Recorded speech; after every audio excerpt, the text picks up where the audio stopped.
this is Ann from River City Soapworks, and I am back to do the cutting video of the gold frankincense and myrrh 5-pound loaf mold that I did just yesterday.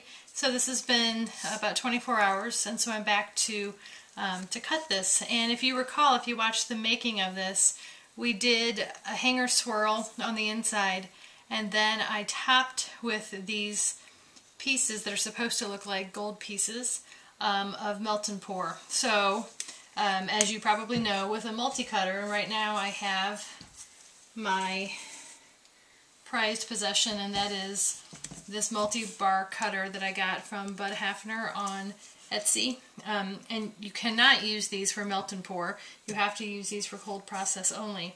I just ordered from him the single bar cutter, and it's on its way now. So in the meantime, we use the handy dandy cheese slicer, which honestly for 10 bucks at Bed Bath & Beyond, this has been a lifesaver. I've used it for a couple of years.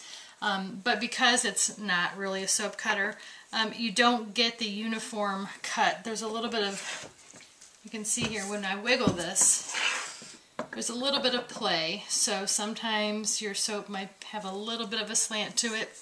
You don't have a brace, a back wall or front wall to brace the soap loaf against, so you get a little bit of tilting and sliding. So it works actually really well for what it is. So if you want a wire cutter without the investment, I've actually been a pretty big fan of this, and I did get this at Bed Bath & Beyond, I think for about 10 bucks. So I'm going to go ahead and take this out of the mold. So I used the Brambleberry fragrance, Frankincense and Myrrh.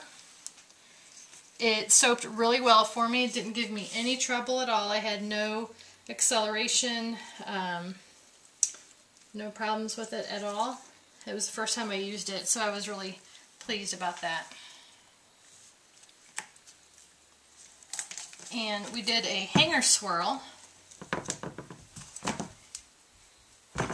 Here you can see the unmolded soap. This tray is what I use to kind of level the base. You can see the cheese slicer is about 3/4 of an inch high, and if I just lay my loaf on it, it kind of teeters on the edge here, and it makes a little divot in the soap. So I don't want that. So I'm going to go ahead and try to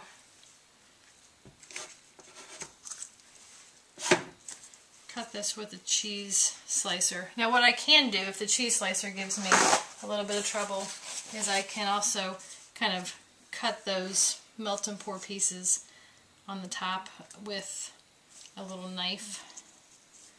Let's go ahead and this is what I'm talking about. The cheese slicer is just a little bit more squirrely to deal with because it wants to wiggle around a little bit on you. But the wire is a little bit thicker, so you can see it goes through that a little bit easier. And look how pretty that turned out. So the inside is colored. The base is 24 karat gold mica from TKB. The purple is Wisteria Purple Mica from Nurture Soap Supplies, and then the white is just a little titanium dioxide and super pearly white mica from Brambleberry. And we just poured those and did a hanger swirl, and then added the melt and pour embeds on top. And so I'm really pleased with how that turned out.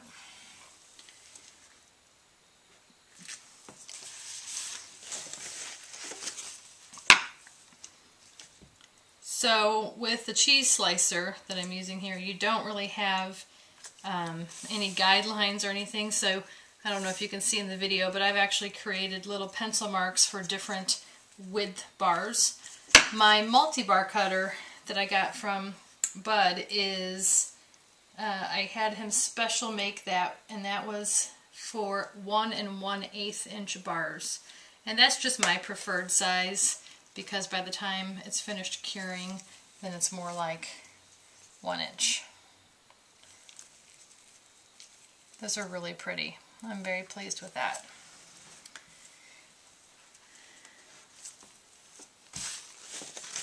This is a new soap for me. I haven't done this before, so I was just kind of brainstorming ideas. I'm trying to get my Christmas line ready, and I've had this bottle of Brambleberry Frankincense and Myrrh fragrance oil for quite some time, probably over a year now, and just never actually used it for the holidays last year. So it's been sitting in my fragrance cabinet for a while now, and I just decided, okay, I'm going to do it. Well, frankincense and myrrh just sounds kind of, I don't know, it wasn't very inspiring for me. I was having a hard time coming up with ideas for a soap. And then I started thinking about, well, it's actually a trio of gold, frankincense, and myrrh. And so when we added that component, even though the fragrance oil doesn't say gold, that's when I thought about adding these gold melt and pour embeds. And I was really on the fence. I knew that my swirl was probably going to be pretty with the gold and white and purple, and I wasn't sure if I wanted to potentially mess things up by adding the gold pieces on top, and I'm really glad that I did, because I think those turned out really eye-catching. So usually around the holidays I make my soaps a little fancier than what I normally would. People are often, you know, buying them as a gift, and so I probably make fewer everyday bars and more of the artisan kind of fancy bars.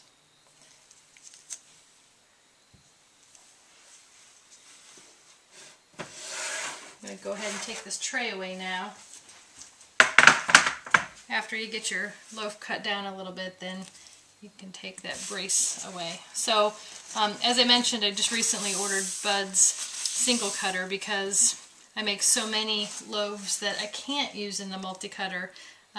You may have seen my other video with the gingerbread men on top, and there again, if you have embeds across, the only way that you can use a multi-cutter is if you have those things spaced just perfectly, and so it's really hard. So I always have to use the single cutter for those soaps, and I got frankly tired of using my cheese slicer. So that should be here within the week, and I'm really looking forward to that because it will have a sizing brace that you can adjust the size of your bar, the width of the bar, and then it'll have support here to prevent this, that you see the bar or the loaf is kind of sliding, and I'm trying to make sure that it's always straight.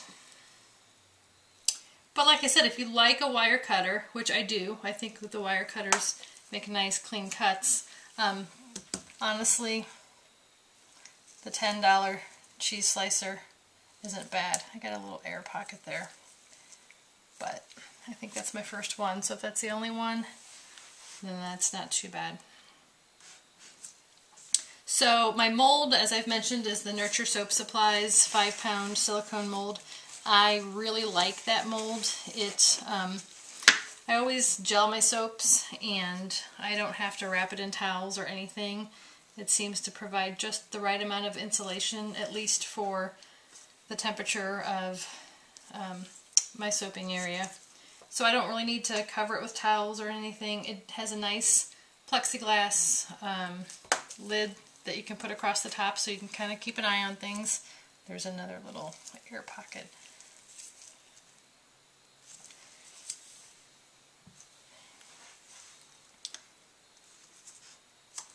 And with those being cut at 1 1/8 inches in my multi-cutter, then that usually gives me, if I cut the edges off, then I get 15 bars plus my little edges.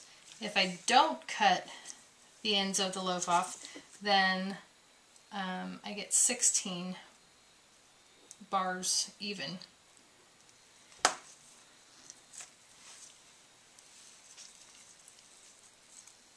You can see here, I don't know if you can see, but you can see where that cheese cutter kind of made a little bit of a crooked cut.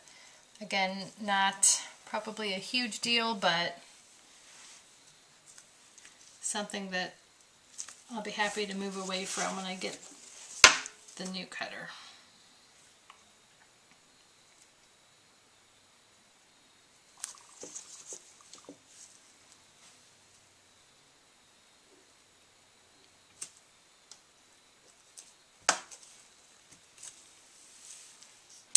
I'm very happy with my swirls on the inside though.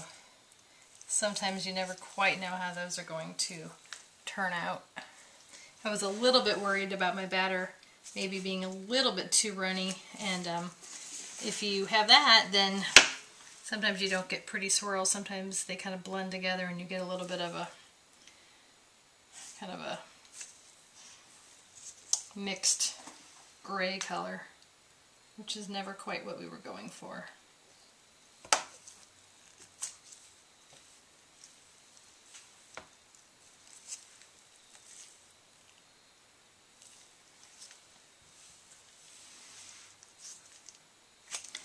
Even though I love my multi-cutter, I also kind of sometimes miss the joy of cutting a loaf of soap slice by slice. I know it can be tedious to watch, so if you're fast forwarding through this now, I totally get it. But as the soap maker, it really is, I think I mentioned in one of my other videos, it is almost like Christmas every time I cut a loaf of soap. And each bar is so different that you just never really know quite what it's going to look like, and so I really always look forward to it. So I kind of enjoy slicing my loaves one at a time. Yeah, it's a little time consuming, and when you're in full production mode, I know it can take a while, but for me there's something kind of cathartic about it. So I missed that a little bit with the multi-cutter. But I would have to say, if you're in the market for a multi-cutter, Bud Hafner on Etsy really does make a very nice one. I've been very pleased with the construction. It's very well made, very sturdy. It makes beautiful cuts. And so I enjoy it so much that I just decided to go back to him for the single bar cutter. I was really excited because he had at one time made a melt and pour soap cutter. And aren't we all looking for the perfect melt and pour soap cutter? I know I always am. And I find melt and pour soap loaves to be kind of challenging to cut. And I get really excited because at one point he did have them, and I had sent him a message about ordering one, but he said that he discontinued them because they were just proving to be inconsistent, that sometimes it wouldn't always cut evenly. So I told him, I said, okay, well, if you're ever making another one, I am in the market for one for sure. And this is the end piece. Again, I will probably just clean that up a little bit, but that's a nice, pretty piece. Love the swirl on the inside too. So I hope that you enjoyed watching my video of the making and the cutting of gold, frankincense, and myrrh. It turned out really nice. I'm pleased with it. So thanks so much for watching. Be sure to subscribe to my channel. I will try to get some more videos uploaded as I continue to prepare for the holidays and make the holiday soaps. Also check out my website at www.rivercitysoapworks.com and like me on Facebook if you like what you see. Thanks so much and happy soaping.